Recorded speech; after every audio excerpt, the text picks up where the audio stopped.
I get a lot of questions, and I even ask myself a lot of the times, like, when is a piece done? For me, it's when I can zoom around my painting and make sure that everything feels complete. Now, that doesn't necessarily mean everything needs to be as detailed as it possibly needs to be, because sometimes things can kind of fade out and be a little bit looser, especially on non-focal points of the painting. But it needs to be done, right? Like, everything needs to feel like it's working together.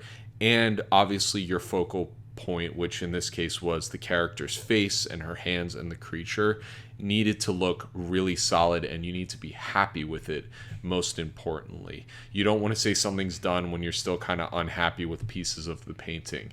So this stage, I think, took the longest out of all of the stages, but that's just because I would, paint for a couple hours and then be like, all right, I need to take a break from this, maybe come back either a little bit later or tomorrow with fresh eyes.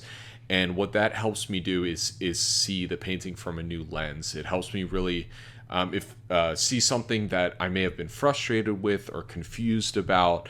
I always recommend taking breaks with your paintings.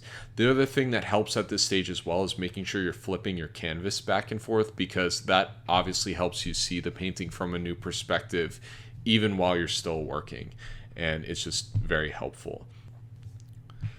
This is the point too where you really want to push any sort of extra effects or blurs or anything you want to add. Basically, like kind of your post-processing effects sort of stuff. I thought that this piece could really benefit from, those magical little glows and little particles in the air to kind of just give some depth to the piece, but also ensure that, there was not a dull moment in the painting.